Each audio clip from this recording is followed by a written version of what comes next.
by Alex Crawford, special correspondent, in northern Syria. Grammar school boy from High Wycombe who was captured in Syria trying to flee Islamic State has insisted he spent most of his 3 years in terrorist territory playing PlayStation and riding his bike.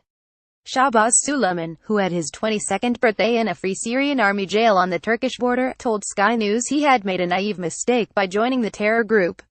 Suleman is now desperate to return to the UK, making his plea to come back days after Government Minister Rory Stewart said the only way to deal with British fighters is to kill them in almost every case. "Yeah, I made the wrong choice," he said from a secret location in northern Syria, where he spoke to us in his first face-to-face interview since being detained. Suleman said he had doubts about the Islamic extremists about 5 months after joining them. Image Mr. Suleman admits having weapons training but denies firing a gun. He said he spent some time in Syria in 2014 doing aid work, but then crossed over again in 2015 while on a family holiday in Turkey. He was caught by Turkish authorities on the border and put in jail with dozens of his fighters, where he says he bowed to peer pressure. He agreed to be part of a controversial prisoner swap which the Turkish authorities had brokered with IS in exchange for Turkish hostages, and has remained in his territory for the past 3 years. He said the international community abandoned Syria. It's well known. So when I saw ISIS fighting the Syrian regime and gaining results in the picture, the propaganda they were sending out to young Muslims like us, at the beginning it was more romantic jihad, protecting civilians at wasn't about beheading or killing. It was there to defend the Syrians. Honestly, I came here for that first, but ISIS changed. 4 or 5 months into ISIS I wanted to leave. Looking thin and gaunt and much older than his 22 years, the young man smiled and often laughed as he recalled his 3 years living in one of the most brutal regimes of recent times. He admitted receiving weapons training early on and was sent to fight on the front line of the Iraqi border.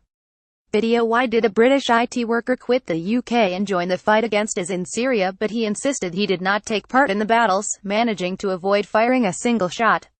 On returning from the front line, he said he asked to quit IS and was thrown into jail, spending some time in the prison set up under the stadium in Raqqa city center. After a month of watching people being tortured and beaten up, he said he gave in and agreed to stay with IS but asked for a role that kept him away from the fighting. He said he was transferred to the military police, part of the IS structure aimed at keeping order amongst the civilian population.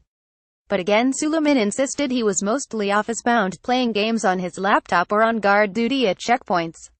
He said, "I take responsibility. I was with ISIS, I was with a terrorist organization.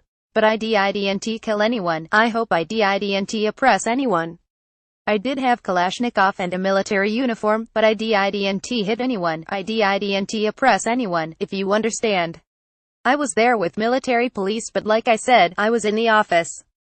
He spoke longingly of returning home but said he was worried about the reception he may receive in Britain. "If I get prosecuted, I get prosecuted. I guess it's my destiny." Video: The horrors of Raqqa's torture prison. "I do regret that. I don't want to spend more of my life in prison. I want to get on with my life. I want to get back to life. I'm 22. I think every day I'm wasting another day in ISIS territory. Now I'm in prison wasting more of my life. Depending on my prison sentence, if I get a long sentence, I don't want to go back to Britain.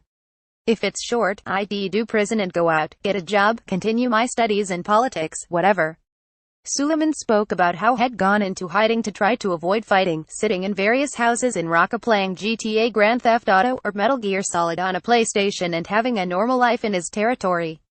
He said he would ride his bicycle and see the bodies of those who had been crucified and hung around the notorious roundabout in the city center.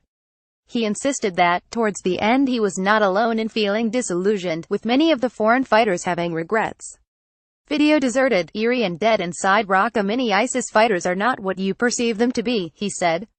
"Many of them came with a simple cause to fight the Assad regime, but they happened to join the group ISIS. I was planning to join a different group, al-Sham and Idlib. It's not a terrorist organization, but the reason I joined ISIS is because they declared a caliphate. A caliphate is like a magnet, it attracts all the foreign fighters."